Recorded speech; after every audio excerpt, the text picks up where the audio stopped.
मध्य प्रदेश में विधानसभा चुनाव को लेकर तैयारी तेज हो गई है और बीजेपी अब पूरी दमखम के साथ चुनाव की तैयारियों में जुट गई है। और हमारे साथ इस मुद्दे पर बात करने के लिए केंद्रीय मंत्री प्रहलाद पटेल जी हैं। प्रहलाद जी, आपका नवभारत टाइम्स में स्वागत है।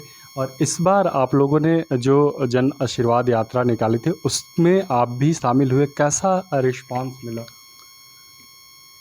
ये भारतीय जनता पार्टी मध्य प्रदेश की संगठनात्मक सामर्थ्य है कि हम देश में वो पहले संगठन थे जिसने चुनाव के कार्यकाल पूरा सरकार करती है उसके कुछ समय पहले हम जनता के बीच में आशीर्वाद मांगने के लिए जाते हैं। ये नैतिक बल मध्य प्रदेश भारतीय जनता पार्टी का पिछले 3 चुनावों से है और इसलिए जो काम हम करते हैं उसको बताते हैं और जनता का आशीर्वाद मांगते हैं।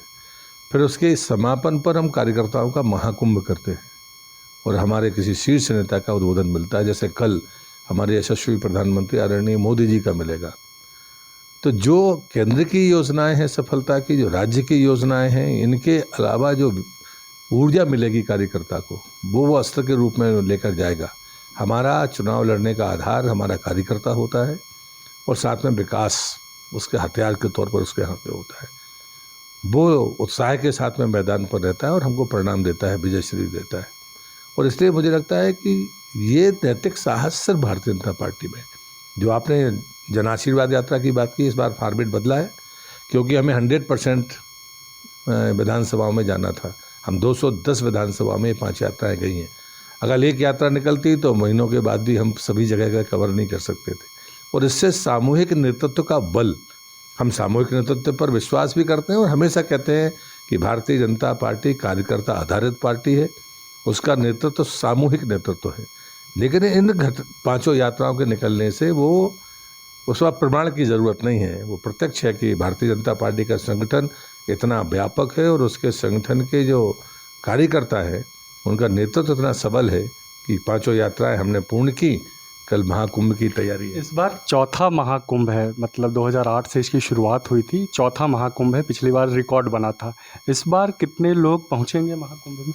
उससे ज़्यादा स्वाभाविक है, पार्टी ने लक्ष्य रखा है तो उससे ज़्यादा लोग आएंगे। और हम विश्वास करते हैं कि मोदी जी के जो अभी पिछले हमारे फैसले हैं, महिला आरक्षण, G20 की अध्यक्षता, अन्य दुनिया में होने वाले जितने भी परिवर्तन हैं जिसमें मोदी जी का नेतृत्व मिला है, उस सब को रूबरू कार्यकर्ता होगा और उसका संदेश लेकर जाएगा। इसलिए स्वाभाविक है कि संख्या पिछली बार से बहुत ज़्यादा होनी है। महिला आरक्षण की आपने बात की, एक जो पुराना अधिकार था, पुरानी मांग थी महिलाओं की, उसको आपकी सरकार ने अमली जामा पहनाने की कोशिश की है, लेकिन पार्टी के अंदर से ही इसे लेकर विरोध के सुर उभर रहे हैं। उमा भारती जी यहाँ पर कह रही हैं कि जब तक जो आरक्षण लागू हो उसमें ओबीसी के लिए सीटें रिजर्व हों, और वो अपनी एक अलग आंदोलन चला रही हैं। आप भी उसी वर्ग से आते हैं? कोशिश नहीं की है, हमने सिद्धि प्राप्त कर ली है। संकल्प तो बहुत लोगों ने लिया 96 से लेकर अब तक, लेकिन जो सिद्धि प्राप्त की है वो नरेंद्र मोदी का संकल्प है और वो इसलिए उसने सिद्धि प्राप्त की 2 दिन के भीतर। आज दोनों सदनों से पारित हो गया है वो, और उसके बाद में अब वो कानून बन गया है। इसलिए उसमें कोई अमेंडमेंट की गुंजाइश अभी नहीं है। और इसलिए मुझे लगता है कि हम सबको नरेंद्र मोदी जी को बधाई देना चाहिए कि हम अपनी सांस्कृतिक विरासत को 2000 साल पहले देखें, जहाँ महिला को हमसे ऊपर स्थान था। बराबरी का दर्जा नहीं, ये बराबरी के दर्जा करने वाले लोगों को संस्कृति का अंदाजा। ओबीसी आरक्षण मिलना चाहिए, उसमें महिलाओं के लिए जो सीटें रिजर्व हुई हैं उनमें ओबीसी को लाभ मिले। मुझे लगता है कि अभी तक संसद ने नौकरियों में पिछड़ों को आरक्षण दिया है, विधानमंडल और लोकसभा में अभी भी पिछड़ों को आरक्षण नहीं है। और जब भी आरक्षण जिस फॉर्मेट में होता है उसके भीतर मिलेगा। तो आज जिस प्रकार से अधिनियम पास हुआ है उसमें SC ST और सामान्य वर्ग को है। और मैं मानता हूँ कि भारतीय जनता पार्टी के पास सर्वाधिक पिछड़े सांसद आज सदन के भीतर हैं, विधानमंडलों में हैं। और इसलिए इन बातों पर आज ही चर्चा करने की मैं नहीं समझता कि, क्योंकि पास हो जाने के बाद अब उसमें कोई परिवर्तन अभी होना नहीं है। और इसलिए अभी तो हम सिर्फ प्रधानमंत्री को बधाई दें और पूरा मातृशक्ति प्रसन्न है इस बात को लेकर कि कोई भी सरकार 2024 में आएगी और जो फॉर्मेट है इस फॉर्मेट के आधार पर वो कम से कम अधिकार तो दे पाएगी। अब वो दुविधा तो समाप्त हो गई कि साहब आएगा, कब आएगा, कैसे आएगा। कांग्रेस हमेशा पूछती थी, उड़ंगा लगाने वाली भी हमेशा कांग्रेस रही है। हम अटल जी की सरकार के समय में था, उस समय 3 बार कोशिश हुई, किसने कराया? तो मुझे लगता है कि ये नई बहस जो लोग पैदा कर रहे हैं, मुझे लगता है ये अभी उस बात का समय नहीं है। अभी समय है कि हम इस बात का अभिनंदन करें और इस सफलता पर जितना बेहतर से बेहतर कर सकते वो करें। तो कैसे मनाएंगे आप लोग मोहम्मद? मैं इस पर कोई टिप्पणी नहीं करूँगा। दूसरा सर, एक सनातन को लेकर विवाद छिड़ा हुआ है। भोपाल में इंडिया गठबंधन की जो बैठक हुई थी उसमें यह निर्णय हुआ था कि हमारी रैली भोपाल में होगी, लेकिन अचानक से उसको रद्द कर दिया गया। तो आपको क्या लगता है कि चुनावी माहौल में कांग्रेस जिस तरीके से सॉफ्ट हिंदुत्व की राह पे टीका लगाना, मंदिर जाना, बाबाओं के कथा का आयोजन करवा रहे हैं, तो क्या एक डर था कि मतलब जो सनातन विवाद है अगर यहाँ पर रैली होती है उसको तूल दिया जाएगा? कांग्रेस का नेतृत्व थका हुआ नेतृत्व, और वो बेदाग नहीं है, और उनके चेहरे काले हैं, और वो उनका जो हिंदुत्व है वो घर के भीतर है। बाहर ना वो अपने नेताओं को कह सकते हैं ना अपनी पार्टी के लोगों को कह सकते हैं।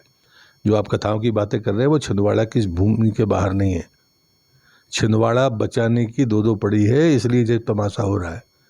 आप राज्य में कहीं किया हो तो उसका नाम बताइए दूसरा। तो ये फिश सेविंग है, इससे कुछ होने वाला नहीं है।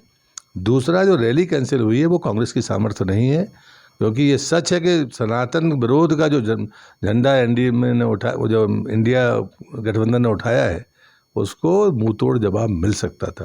लेकिन मैं दूसरी बात मानता हूँ, मध्य प्रदेश में कांग्रेस का संगठनात्मक ढांचा ऐसा नहीं है कि वो भारतीय जनता पार्टी की इन कार्यक्रमों का जवाब दे सके। नकल करने की कोशिश कर सकती है कांग्रेस, जवाब नहीं दे सकती, वो सामर्थ्य नहीं। सर, आप भी बुंदेलखंड से आते हैं। जन आशीर्वाद यात्रा में आपकी भी तस्वीरें थी, यहाँ जो पोस्टर लगे हैं, लेकिन कुछ नेताओं के आपके मतलब सीन में नहीं है। कांग्रेस उसे लेकर सवाल उठा रही है, खासकर जो आपके कद्दावर नेता हैं गोपाल भार्गव जी और बाकी अन्य लोग।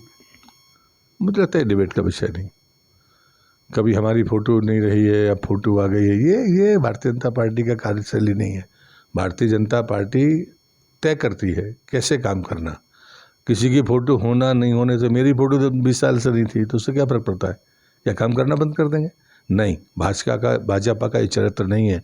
ये कांग्रेस की भाषा आप लोगों को नहीं बोलना चाहिए। कांग्रेस व्यक्ति का मामला है, वहाँ फ़ोटो के आधार पर राजनीति होती है।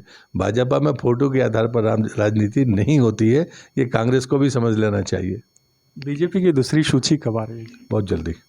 एक चेहरा को लेकर हमेशा संशय की स्थिति रहती है कि 2023 में बीजेपी का चेहरा कौन है, क्योंकि 2018 में आप लोगों ने चेहरा घोषित करके चुनाव लड़ा था।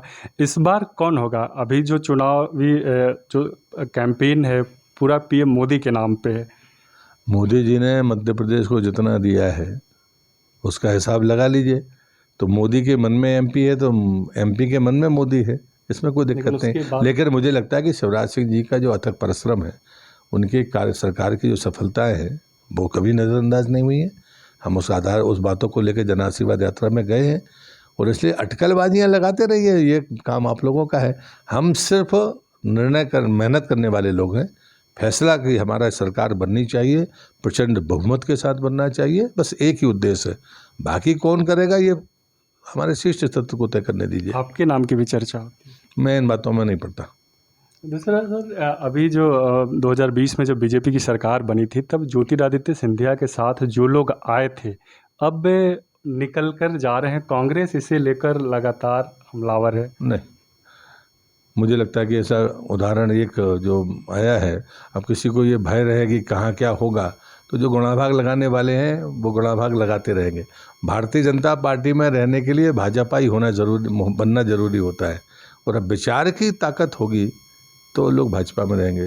तो फिर फोटो वोटो छपे नहीं छपे तो काम करते रहेंगे। कांग्रेस से कोई आया और भाजपा ही नहीं बन पाया तो इसमें हमारा दोष नहीं है।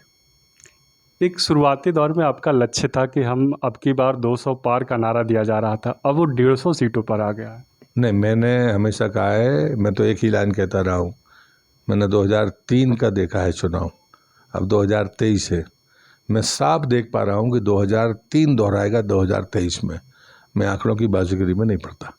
बुंदेलखंड में खासकर दलित वाला जो इशू है उसको कांग्रेस लगातार टुकड़ों में बात करने का आदि नहीं। जब हमने सबके लिए किया है तो आप वर्गों में मत बांटिए, मैं यही निवेदन करूंगा। क्योंकि वहाँ जो पॉलिटिक्स हो रहा है उसी तरीके से चल रहा है। प्रधानमंत्री मैं बुंदेलखंड से ही सांसद हूँ, इसलिए ये मुझे मत कहिए। और मैं मानता हूँ कि ऐसी राजनीति के ख़त्म होने का समय आ गया।